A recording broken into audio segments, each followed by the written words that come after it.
The Lexus UX 300h is the over-engineered gateway to the entire Lexus lineup. Let me explain. So to understand the UX 300h, we have to rewind to what that car was replacing. The CT 200h, which was the first compact hybrid hatchback, I guess you could say, in the Lexus lineup. Yes, there was another sort of sedanish hybrid that was a little bit of a flop during that time. That was the HS 200, I think it was called. And it was kind of like a big sedan. But the CT stayed very relevant right up to the end, which was like 2018, depending where you lived. And that was around the time that I was coming into Lexus. In fact, I only sold the one CT new in my time with Lexus because it was like right at the sunset of that model. And I had no idea how cool it was at the time. All I knew was that the front of the CT looked like most ISs on the road. And when it drove by me, I thought, is that just an IS hatchback? Truly enough, it was much different than that. It was more of a Prius than it was an IS. And even the shifter could tell you that. And that was coming from Toyota at the time. So the sunset of that happened in 2018. And in 2019, we wondered, what was Lexus going to replace it with? And I remember, this is like a little nostalgia for me, that was like my first new model being a manager at Lexus, because during that little transition period is when I got promoted, and I had to sort of launch and get people excited about this new model that I wasn't even trained on because I wasn't with the company long enough to be trained on it. But all I knew about it was a compact, high-riding Lexus SUV that was all-wheel drive. So kind of hard for a car guy like myself to get excited about a car that says the words hybrid, compact, economy, blah, blah, blah, blah, blah, blah. But in fact, it didn't take very long for me to realize that the UX was something more than that. In fact, one of my favorite stories, and I'm gonna tell it in another clip that I'm definitely gonna share with you guys, was one of my staff on his way to a customer's house. So we call our customers guests. It was pretty cool because he's used to driving ES300s, Camrys, all these like smooth mid-sized sedans. And he was driving a UX that day to this guest house. And halfway on the road, he called me and said, can you appraise my car? This is way smoother. I want to buy one of these UXs. And then I realized, whoa, let's stop the press here. I started to see these videos come out from other YouTubers that said the UX was actually way more over-engineered than the price point really dictated. And these guys were going around measuring things like gaps in between panels, measuring paints, measuring build quality, all these things. And it was pretty obvious because this car was actually built in Japan. So it was competing in the entry-level compact SUV luxury segment where, you know, you had things at that time like the BMW X1, the Audi variant. I don't know if Acura had something at the time, but Mercedes definitely had the GLB, I think it was called. And most of those models and most of those brands, those were like the cheap ones. So those brands were like, let's make these ones cheap. It has our badge. It'll have some luxury and let's call it a day. But Lexus did the other thing. They said, well, let's make it so we don't make any money off this car. Let's over-engineer the crap out of it and make it so that if someone coming out of college could afford a UX as their first Lexus, they're gonna be so impressed with the quality of this vehicle that they will end up buying another Lexus in the future. So with that said, first thing I'm gonna do is do some build and price with you. We're gonna go through the build and price together. So let's look at the UX 300h. There's a few different ways it comes. Some are more exciting than others. I'm gonna go through them all and I'm gonna tell you like the best and the least favorite. So premium package in the Lexus world, especially in Canada, premium means base model or like close to base model. So that one is the cheapest model, but it still comes with, you know, things like leather, well, Softex or New Lux, whatever you're used to. Seats, still has alloy wheels, still has a backup camera, still has all the safety features, still a very well-equipped car. Then we have the F-Sport design. Now, F-Sport design is supposed to be, it's like a base model, but with some styling. So this is like where I would go if you want a budget car, but you care about things like styling. So it has the nicer wheels. It's got just overall a little bit more sporty look to it, especially the front end, like the grille, etc. It's got that spindle grille. So, and it's only $1,000 more from the base model. That would probably be the one that I would go to on a budget, because when you go to resell it, it looks like a fully loaded. So that's kind of a little life hack there. Luxury. Now this one is cool. So I'm gonna dig into this real quick. Power folding mirrors, memory mirrors, reverse auto tilt mirrors. If you don't know what that is, when you put it in reverse, those mirrors will tilt down.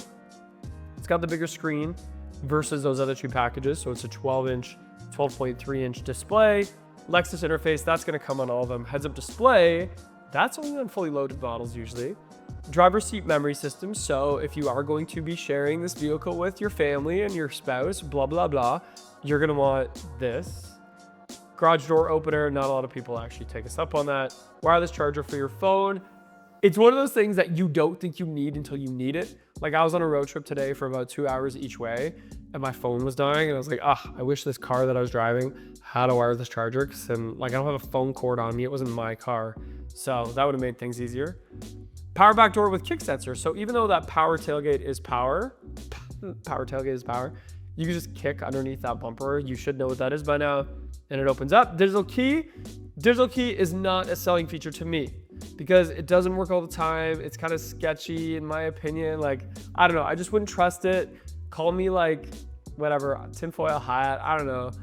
Everything else works great. The digital key, I'm skeptical about. And then intuitive parking assist with auto braking. That's your parking sensors. The thing about the UX, and sorry, the luxury package in particular, I'm just gonna pull it up here. The luxury package was really, when it first came out especially, the fully loaded version of this car. So this was like getting an executive in other vehicles. However, you know, the UX didn't have that upper echelon, and that's why you see things like heads-up display, which is usually reserved for fully loaded models. Now, two things to note, and I guess one of them isn't even gonna matter, so I'm so sorry. When the UX came out, the two selling features of the luxury package, one was it was the first vehicle in the world to have vents where the knob wirelessly lit up. And it was really cool technology. What it did was those little knobs, when you turn your headlights on, when it got dark out, it sent a signal to them and it would like illuminate. And how it did that without wires was the air going through them sort of like charged them up. I don't know why Lexus got rid of them. I haven't seen them fail, but I think most people don't even know that they exist. So that could be one. The other part is this here. I'm just gonna like circle it. I hope my share screen is working. The dashboard, because the dashboard on the luxury package versus any other package, is the only package that has it, is what's called a Washi dashboard. And what Washi is supposed to be, and I'm probably pronouncing that wrong, is it's supposed to be the same texture as the origami paper that, and this is an Easter egg, that Lexus Takumis do to pass their tests.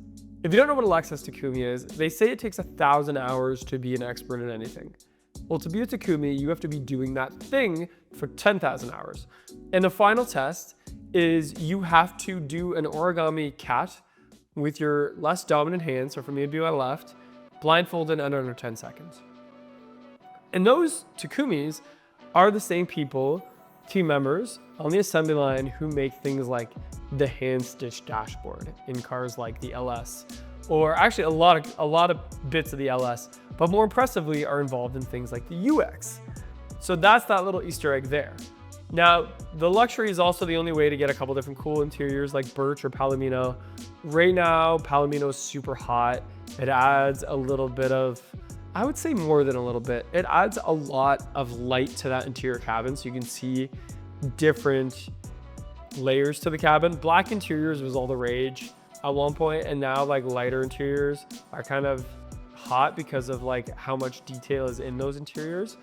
Birch is like a gray, but it's way better than gray. It's like an off-white gray. So I actually really like birch. I was in a black one the other day. It is very classy. However, you don't see those details. I will give you that warning. Let's go one more time. I'm just gonna go back because I want to show you the F-Sport 2. So the F-Sport 2 is another $2,000 in Canada, probably a little bit less like that in the States. And that is the fully loaded F-Sport model. So now you're getting a true F-Sport car, meaning, you know, things like, let's be honest, colors matter. You can get ultrasonic blue with a black roof. And I don't know why the website is kind of like messing up right now. You can't actually see the roof, but hang on, let's go like this. So you have a black roof, you have that ultrasonic blue, which first came out in the LFA and the ISF, really sharp looking car. You know, Cloudburst Gray, you have with also the black roof, by the way. Another one is Copper Crest, which I saw today at a winery actually, which is super cool. My fiance noticed it right away. And then obviously your black and white and silver all look good. But this is the true F Sports. You're getting, you know, yes, things like the F Sport design. So that grille, that badge, that wheel. And then on the interior, you're getting all of the fully loaded things like a luxury. However, you get F Sport seats, which if you haven't sat in an F Sport seat, it is definitely one of those things that's like subjective, because I really like them. I like the way they hold me. I like the different angles and layers to them. And not everybody does. Some people like a luxury seat, it's a little softer. The F Sport seat wears nice because it does soften up over time. And also your trim, everything is like a little more aluminum-like. The pedals themselves are different. The car is gonna be a bit tighter. You get things like Sport Plus, so you can like feel the road a little bit more, which sometimes I forget about how important that is to a lot of viewers, is that getting an F Sport or being able to feel the road. Like Lexuses are all so smooth, especially the hybrids. Being able to feel the road is a selling feature sometimes, and I forget to talk about that. So getting the F Sport 2 is kind of the way to get that. But nonetheless, this is just a quick overview. Let me roll the tape of me going through one of these in person. Go. So one of the fun things about the UX is, yes, the design. It's got like the hatchback look, and it kind of looks like a car. It kind of looks like a small SUV. I love that it comes in F Sport. So you can see the F Sport badge there, and we can see, you know, some of that F Sport, that previous gen F Sport spindle grille and things like that. And there's some nice body lines too, by the way. And there's another YouTuber that does a good job of like measuring paint and body panels and stuff. And he was always really impressed with the UX. And another design feature while I'm at it that I never talk about is these fender flares. How great are those? It's kind of cool that there's fender flares on this UX. Let's look at the interior. So this one has red, which we love. I'm a big fan of red. And I'm just gonna put the seat where it should be. I'm 6'1", or at least that's what I tell people. I fit so nicely in here. I fit so nicely. I have tons of space. It's a great seating position. I think the dashboard is exquisite. There's nice layers, there's physical buttons. There's an ASC switch, which not a lot of people know what that is. That is active sound control. Because it's a hybrid, it's very smooth and quiet, but if you press that button, it makes it sound like a crotch rocket inside. Really good dash. One thing, again, when you look at details like that, that's like a hand stitched dash. Classic shift by wire right now. By the way, the ES300 has more power and better fuel economy than the 250 did. So we see some nice things there. It's a great car for someone who is commuting, I would say. Let me show you the back. That's kind of where things drop off, quite literally. So you already saw, I have the front seat where I would drive it. And in the front, it was great. It did everything I needed it to do. In the back, it is not great. Ugh, if I really want to try to get back here, I could get back here. My knees are there. Yes, I could ask the driver in the front to move up. And by the way, I'm just noticing this. These F Sport seats in the front, they did not cheap out on. Like, there's no corners cut. That is a true F Sport seat, which in this price point, we love. I have an armrest. I have some USBs there. I can shut the door. I have a window, you know. It's tight though. This is like when you need to drive your friend home from the bar or restaurant and he's got to fit back here.